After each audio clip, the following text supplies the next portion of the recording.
All right, cool. Sorry for the little delay. So everybody is tracking me up front. Row 1.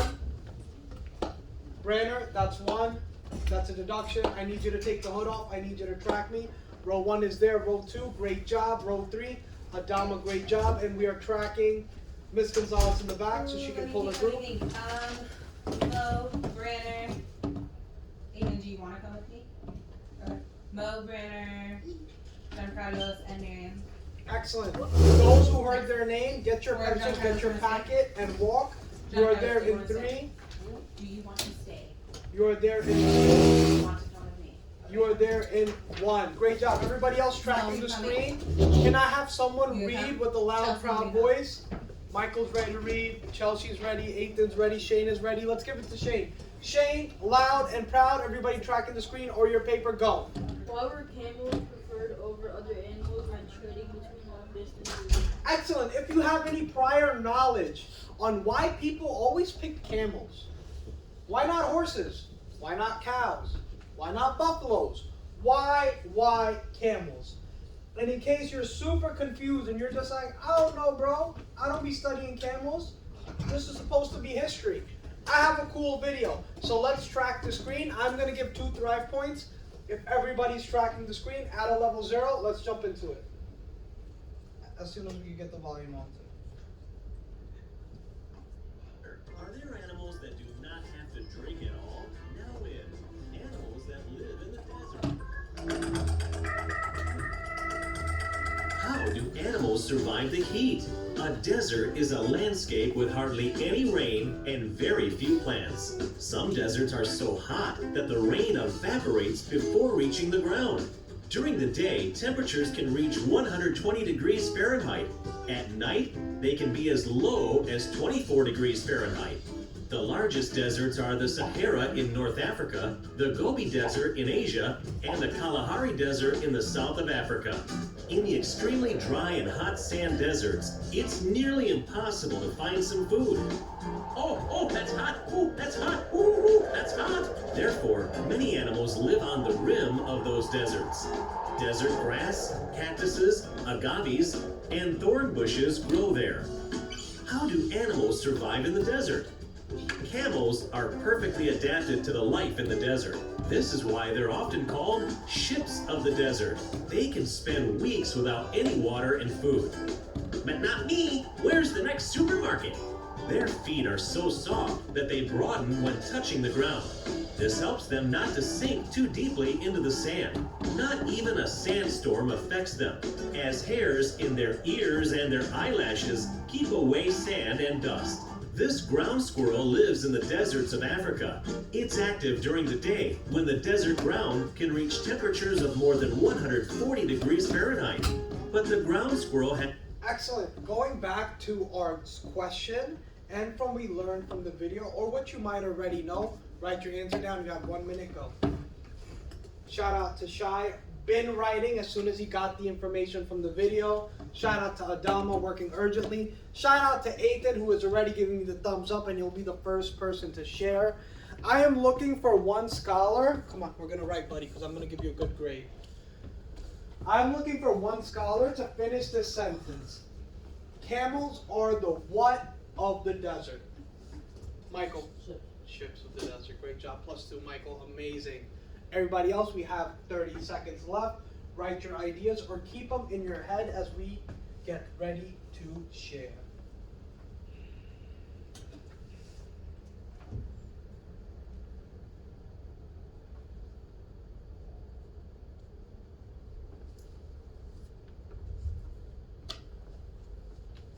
Final 10 seconds. Get ready to put your pencils down and track me up here, friends. Bless you. Get ready to put your pencils down and track me up here, my friends. And you're there in 5. You're there in 4, 3, 2, 1. Pencils down, and we are tracking Ethan. Wow, Mason, +1, great tracking. Fahim, I see you, great tracking. Jonathan, great tracking. And loud and proud voice. Go ahead, Ethan. Camels are preferred because they are made for the heat. They're made for the heat. I love how Michael is showing me let me build sign Let's track Michael. Kaylee, great tracking. Chelsea, great tracking. And also they could survive without food and water for weeks. For weeks. Mr. Sharma can't get through 1 hour without coffee. That animal is doing it for weeks. And one thing I'll tell you, you know the humps on the camel?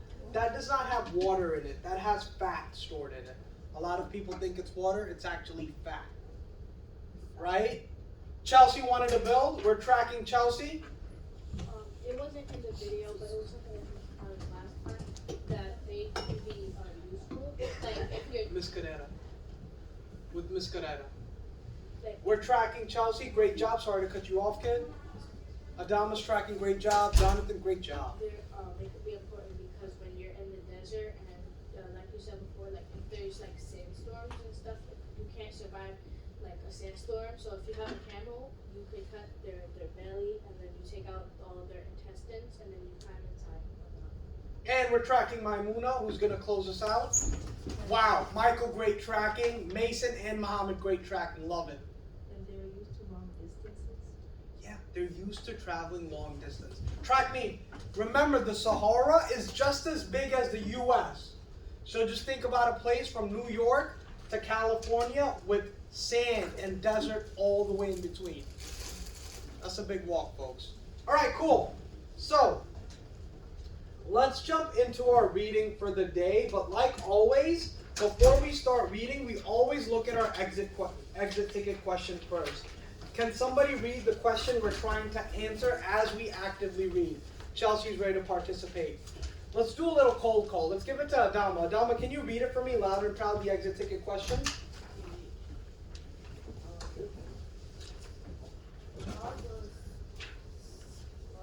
Trans-Saharan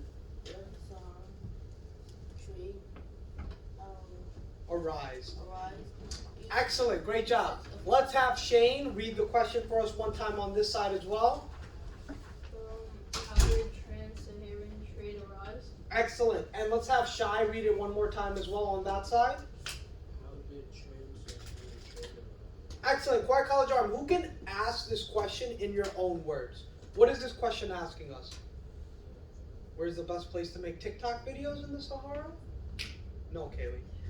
What is this question asking us? Maimuna, tell us, child. How did the half of the Sahara get their trading popular?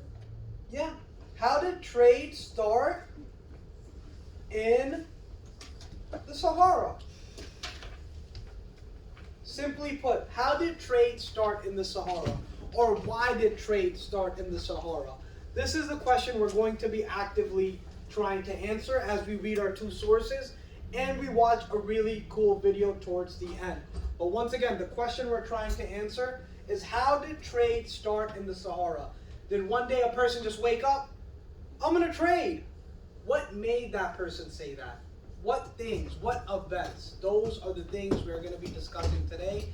And you are there in 3, flipping to our readings in 2, and Quiet College Arm for someone to read. Great job, Chelsea. We're going to give it to her first in 1. But Chelsea, before you start reading, please remind everybody, what is the question we're trying to answer? How did the trade start in the trans? Beautiful. Does anybody know what trans-Sahara mean? Think about almost like transgender. Like you have a male, you have a female, then you have someone who's trans. So trans means all across, meaning it's not one category. So trans-Saharan means all across the Sahara. If you want, you can write that down, but we're going to be doing that in our readings as well.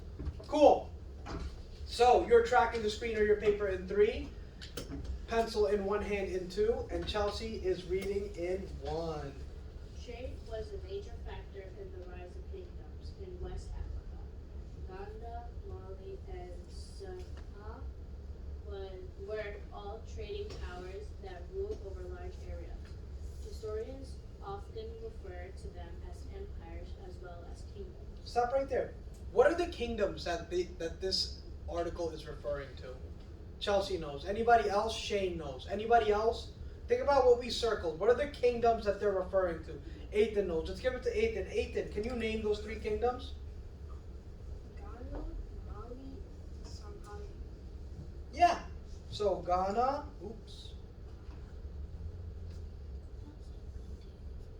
Ghana, Mali,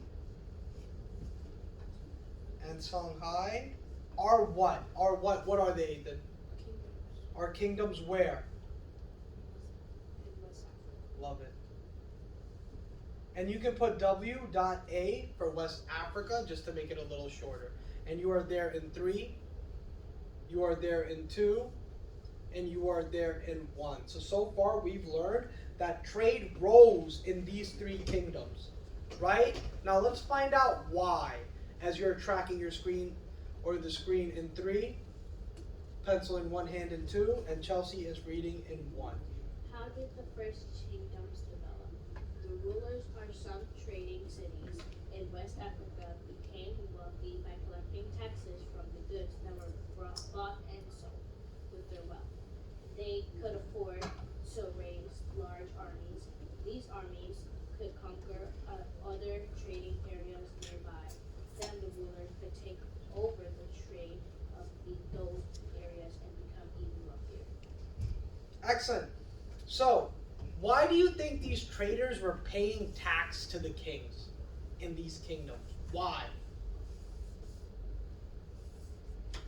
For example, say when y'all have lunch, or when you have breaks, some of you ask me, hey, can I have a snack? And I always tell you, hey, I got to tax a little bit, but sure. And then you put a little in my hand, and I pretend like that snack never happened. What am I doing? That's the same thing that the kings were doing. Meaning I'm allowing you to do something, and for that you have to pay me.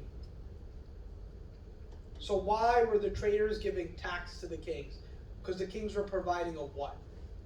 Adama. We're tracking Adama? So, traders paid taxes because kings provided what? What are traders looking for? If you're a trader and you want to trade, what are you looking for in an area? Do you want an area with a lot of people who can rob you? Do you want an area that follows the law? What is a trader looking for? Let's go to Angel. Angel, what do you think? Protection. What else? Michael? Resources. Yeah, you want a place, where there's things to buy. What else?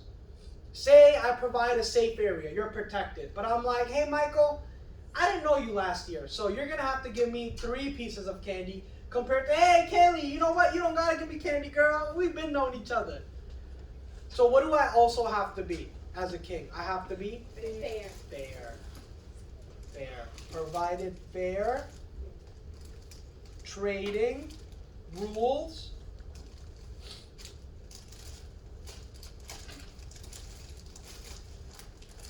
And protection from outsiders.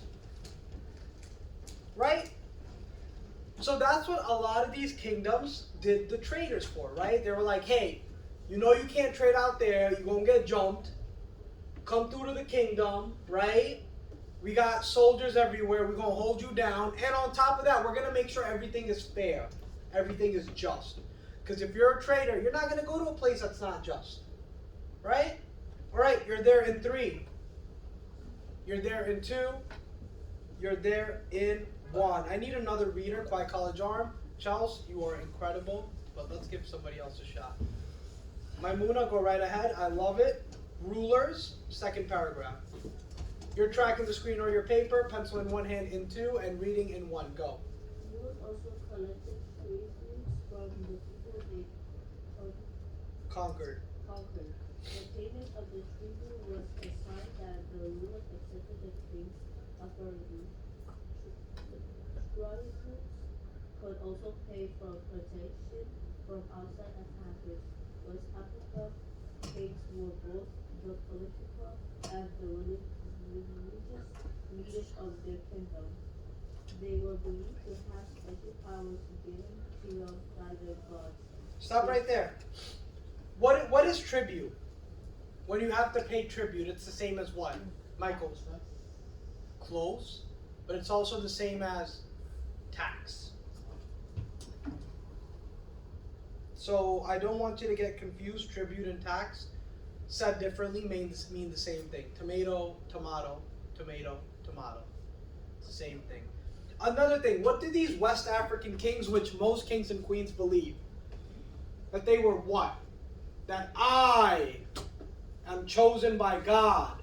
Not because I was born in the right family, but I am chosen by God to lead y'all. So what do these kings think they were? Chelsea. They thought that they were better than everybody else because the first parents said that they were more wealthier than other people.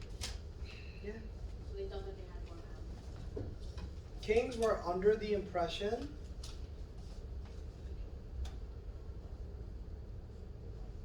they were what? Gods. They were gods.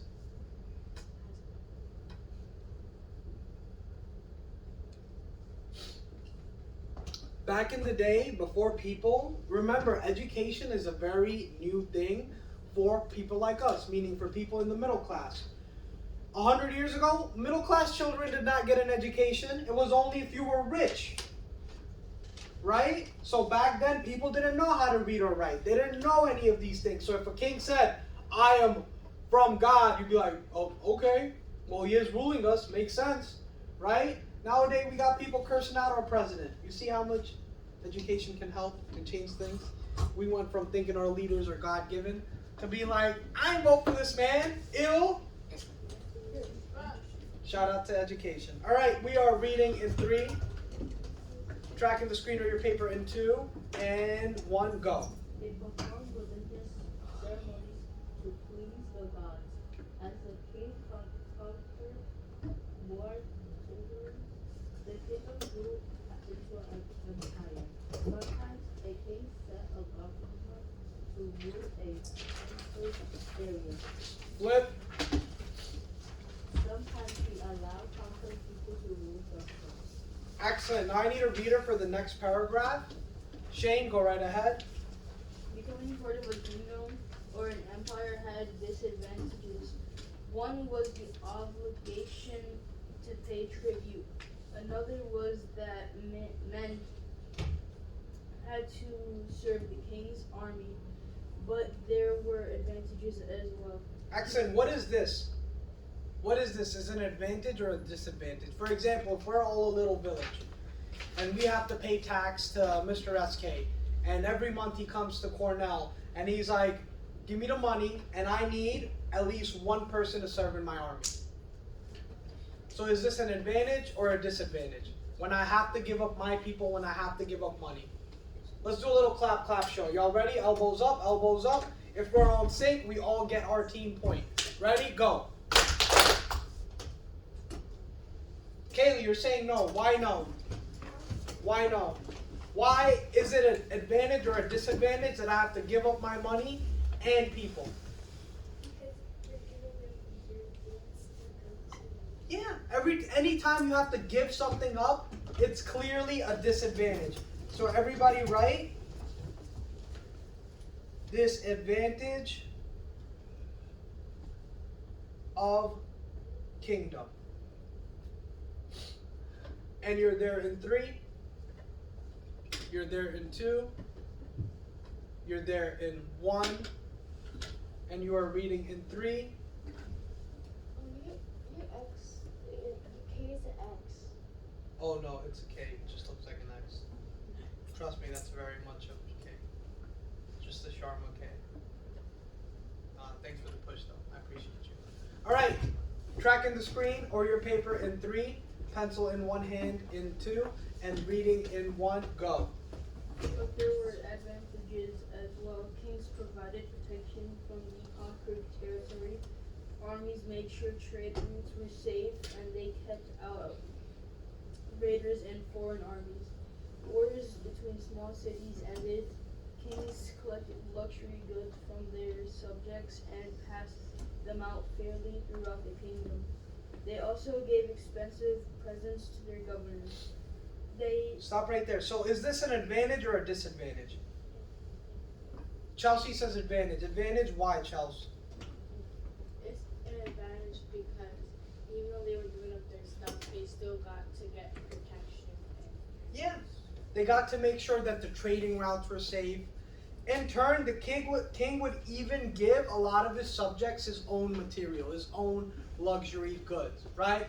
Like I'll pull up to Cornell, Mr. SK will pull up to Cornell, and he'd be like, you know what, Cornell? Y'all always pay me on time. Y'all always give me a person to help me out. No taxes this month. Y'all are good. So the king would look out for people who were loyal to them, right? And you're there in 3, you're there in 2, and you're there in 1 after the reading. And tracking the screen on your paper in 3, pencil in one hand in 2, and reading in 1. Go. The great kingdoms of West Africa did not rely on only local trade. By the time Ghana became an important power, trans-Saharan trade was bringing new wealth to West Africa. Control of trade, particularly in West African gold, was also a key to the power of Mali. Songhai too relied on trade with distant lands. You'll learn more about the importance of trans-Saharan trade in the next chapter. Excellent. Why do you think trans-Saharan trade made these kingdoms wealthy? Why would an across the Sahara trade make kingdoms wealthy that are on different sides? What was trade bringing them? Let's turn and talk. I want you to tell your partner. Kaylee, you're with Adama. Shai, you're with Ethan. Michael, you're with Maimuna. When I say go, make sure you're turning and talking, and that's how you're going to get hard work for the day. Go. The trading resources. What? The trading resources.